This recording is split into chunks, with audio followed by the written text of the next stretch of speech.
So the ahkam or the names of Allah, the excellent name of Allah, are they muhkama or mutashabiha? So Allah subhanahu wa ta'ala mentioned al-ihkamu wal-tashabuhu in the beginning of Surah Ali Imran. قال هو الذي أنزل عليك كتاب منه آيات محكمات هن أم الكتاب وأخر متشابهات. Just to show you that these ayat are already in the book of Allah subhanahu wa ta'ala, or the mention of this term are in the book of Allah subhanahu wa ta'ala. So here, look what they're saying here.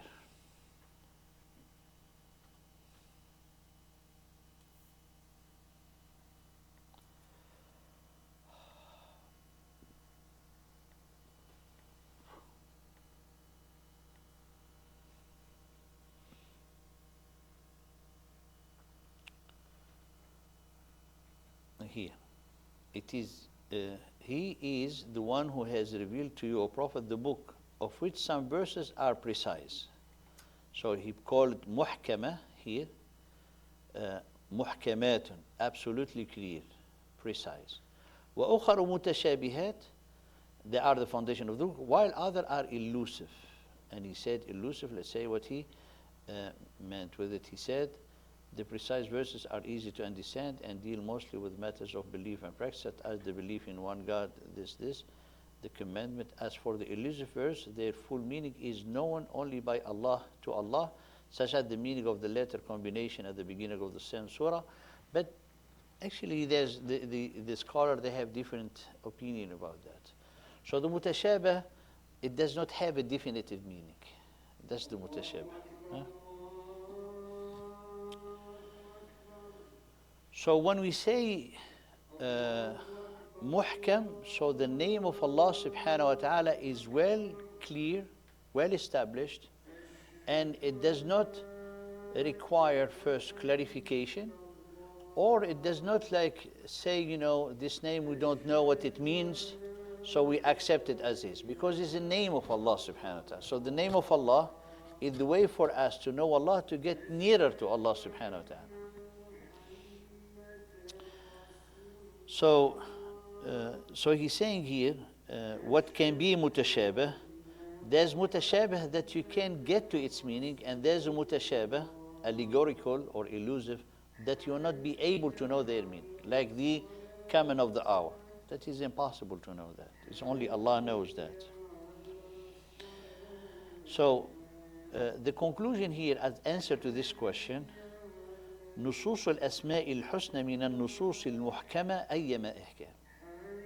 So when it comes to the text of the Quran or from the Sunnah of the Prophet ﷺ relating the names of Allah subhanahu wa ta'ala and His attribute are muhkama, precise, absolutely clear.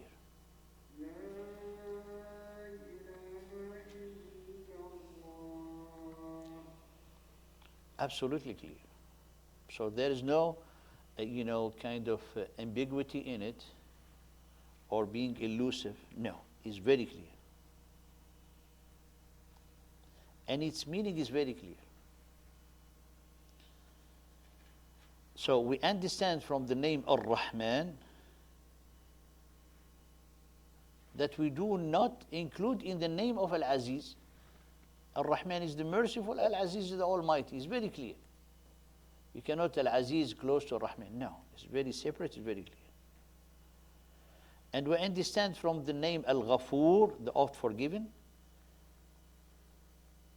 غير ما نفهمه, the thing that we will not understand from Al-Jabbar. Al-Jabbar, the irresistible, most powerful, subhanah. Two separate names, everyone has his own definition, his own meaning. Also, from the meaning of the ihkam of the well-establishment and the precision of the Asma Allah al-Husna, it contains the attribute of perfection. So when Allah subhanahu wa ta'ala in His absolute, He's all perfect, then the name must be clear to not say, oh, this means perfection or not. No, means when you read it, it has that, meaning of all perfection and all greatness. So must be from the muhkam. And because the names of Allah subhanahu wa ta'ala are not names as a sign for something, because one of the meaning of the name is a sign. Say like I put on it as ism to know it. So next time I know this path from which I want. So this is the name. I name it the street to be easy for me, So it's not like that, the name of Allah. The name of Allah subhanahu wa ta'ala represents the person of Allah subhanahu wa ta'ala. So must be muhkama. Must be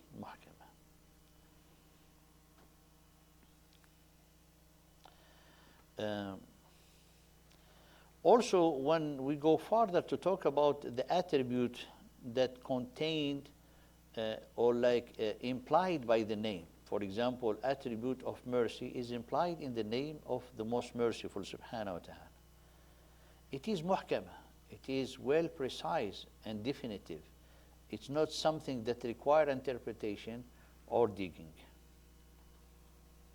Because we know, for example, the difference between the merciful and mercy, the creator and the creation.